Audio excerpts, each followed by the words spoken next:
So students, as we have already discussed about the physical and chemical changes, now in this video we have discussed about some common causes of physical and chemical changes. क्या होते हैं changes physical और chemical, ये तो हमने पढ़ लिया, अब उनके कॉज पढ़ेंगे. कॉमन कॉज क्या है? First, mixing of two or more substances. अब physical changes take place when two or more substance are mixed. Physical changes कब होगा? जब दो या दो से ज़्यादा सब्सटेंस आपस में मिक्सअप होंगे. For example, when salt is added to water it form a solution. ठीक है, अगर हमने सॉल्ट को वाटर के अंदर ऐड किया तो क्या इससे मिलकर क्या बनेगा? एक solution. Salt can be recovered from the solution by evaporation of water and no new substance is form. अब हम उस सॉल्यूशन से सॉल्ट को इवापोरेशन प्रोसेस के थ्रू वापस ओरिजिनल फॉर्म में ऑब्टेन कर सकते हैं. ठीक है, और इस प्रोसेस में कोई नया सब्सटेंस भी फॉर्म नहीं हुआ. तो ये एक तरीके का क्या हो गया आपका physical change. Mixing of two substance are also can also bring about a chemical change. अच्छा, दो सब्सटेंस के मिक्सिंग से केमिकल चेंजेस भी होते हैं. For example, when lemon juice is added to a baking soda a hissing sound is heard and bubbles of carbon dioxide are seen rising in the mixture. कि जब हम lemon juice के अंदर क्या mix करते हैं? Baking soda. अगर lemon juice के अंदर जैसे हम बेकिंग सोडा मिक्स करेंगे तो हमको एक हीजिंग साउंड सुनाई देगा. ठीक है, और कुछ बबल्स फॉर्म होते हुए दिखाई देंगे. वो बबल्स किसके होते हैं? वो बबल्स होते हैं कि क्योंकि जब ये दोनों आपस में ऐड होते हैं तो क्या रिलीज होती है? कार्बन डाइऑक्साइड गैस, जिसकी वजह से हमको एक हीजिंग साउंड और बबल्स फॉर्म होते हुए दिखाई देते हैं.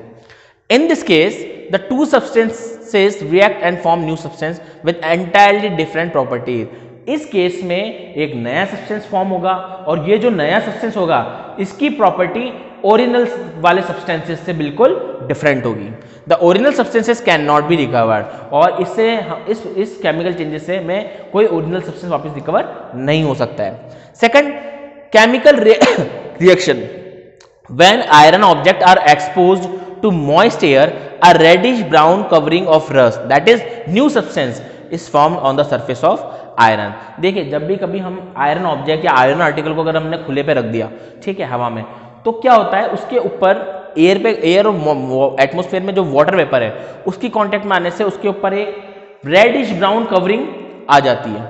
वो रेडिश ब्राउनिश जो कवरिंग होती है उसे कहते हैं आपका रस्ट, जो कि एक नया सब्सटेंस है. रस्ट, जिसको हिंदी में हम बोलते हैं जंग लगना, ठीक है, वो एक नया सब्सटेंस है. Is formed on the surface of iron, जो कि आयरन आर्टिकल या आयरन ऑब्जेक्ट की सरफेस के ऊपर आ जाता है. Silver and copper articles also corrode when expose to air. देखिए, लाइक आयरन की तरह सिल्वर और कॉपर को भी में भी क्या होता है? कोरोड. ये दोनों मेटल्स भी क्या होते हैं? कोरोड हो जाते हैं या इनमें भी कोरोजन हो जाता है व्हेन एक्सपोज टू एयर, जब ये एयर के अंदर एक्सपोज होते हैं कुछ टाइम के लिए. Because of corrosion a black coating is formed on silver article. देखिए, जिस तरह से आयरन के ऊपर एक रेडिश ब्राउन नया सब्सटेंस फॉर्म हो जाता है जिसे हम रस्ट बोलते हैं, लाइक वैसे ही सिल्वर के ऊपर एक ब्लैक कोटिंग हो जाती है. Whereas copper article get coated with a green coating. और कोरोजन की वजह से कॉपर पे ग्रीन कलर का सब्सटेंस फॉर्म हो जाता है. तो देखिए, आयरन पर कोरोजन की वजह से रस्ट फॉर्म हो जाएगा जो कि रेडिश ब्राउन कलर का होगा. सिल्वर पे ब्लैक कलर की कोटिंग आ जाएगी, और सिल्वर पे जो ब्लैक कलर की कोटिंग है हम टार्निशिंग ऑफ सिल्वर के नाम से भी जानते हैं. और कॉपर के ऊपर एक ग्रीन कोटिंग हो जाती है. ये सभी कोरोजन की वजह से. When milk goes sour when food is cooked or a banana ripen, a chemical reaction is the cause of the change. है कि मिल्क का सॉर, मिल्क का दूध का खट्टा होना, when food is cooked, खाने का बनना, या a banana ripen, केले का पकना, बनाना का पकना, a chemical reaction is the cause. इन सभी के पीछे क्या कारण है? इन सभी के पीछे है केमिकल चेंज का अकर होना. ठीक है, ये सभी इसलिए ये सारी चीजें तभी होती है, सभी तभी अकर होती हैं जब कहीं ना कहीं केमिकल चेंजेस हुए हों. Third, heating and cooling. Heating and cooling can bring about a change in the physical state of matter. देखिए, हीट करने से या किसी सब्सटेंस को कूल करने से उस सब्सटेंस की फिजिकल स्टेट या जो उसकी फिजिकल स्टेट ऑफ मैटर है उसके अंदर कहीं ना कहीं चेंजेस आएगा. As we know that there are 3 state, solid, liquid and gas. तो सब्सटेंस के हीटअप करने से या कूलिंग करने से, टेम्परेचर इंक्रीज या डाउन करने से कहीं ना कुछ सब्सटेंस के अंदर की फिजिकल स्टेट में चेंजेस आएगा. For example, solid changes to liquid and liquid changes to gas on heating. Whereas gas changes to liquid and liquid changes to solid on cooling.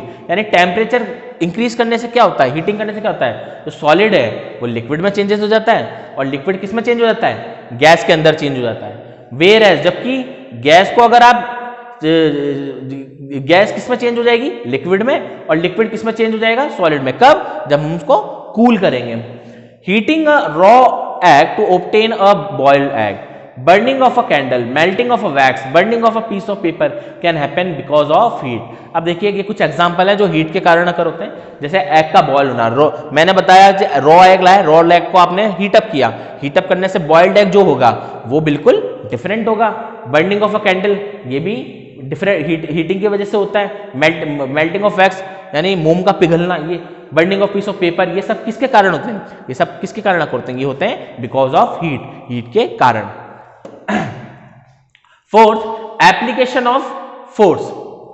When you blow air in a balloon, when you blow air in a balloon, the force of air inflates the balloon। जब कभी आप balloon को flow करते हो, blow करते हो, ठीक है, तो बलून क्या होता है, बलून आपका इन्फ्लेट हो जाता है। When a Potter applies force on a lump of soil he gave shape of the lump. और जब पॉटर होता है आपका जो मटकी वगैरह बनाते हैं, तो ये क्या करते हैं, ये सॉइल से उसको शेप देकर एक कोई पॉट वगैरह या उस तरीके का कोई आर्टिकल डिजाइन करते हैं। तो उसमें क्या होता है, उसमें भी उनका फोर्स अप्लाई होता है। He gives the shape of lump. When a goldsmith hammers a piece of gold he makes intricate design on it. जो गोल्ड स्मिथ होता है, हमारे गोल्ड स्मिथ जो सुनार वगैरह होते हैं, तो जब गोल्ड की ज्वेलरी वगैरह पे काम होता है, तो वो हैमर करके चोट पहुंचाकर उनको डिफरेंट गोल्ड के आर्टिकल्स को डिफरेंट शेप्स और डिजाइन देते हैं। In all this example force is applied. तो जितने भी एग्जाम्पल है, चाहे गोल्ड स्मिथ हैमर के थ्रू उस पीस को नया आर्टिकल में कन्वर्ट करें, चाहे पॉटर आपका सॉइल के थ्रू एक नया कुछ आर्टिकल डेवलप करें, या बलून के अंदर हम एयर ब्लो करके उसको इन्फ्लेट करें, तो इन सभी में क्या है, हम फोर्स अप्लाई कर रहे हैं। So all this example force is applied with result is in an apparent change. तो इन सभी फोर्स अप्लाई करने से भी कोई ना कोई चेंजेस आ रहे हैं।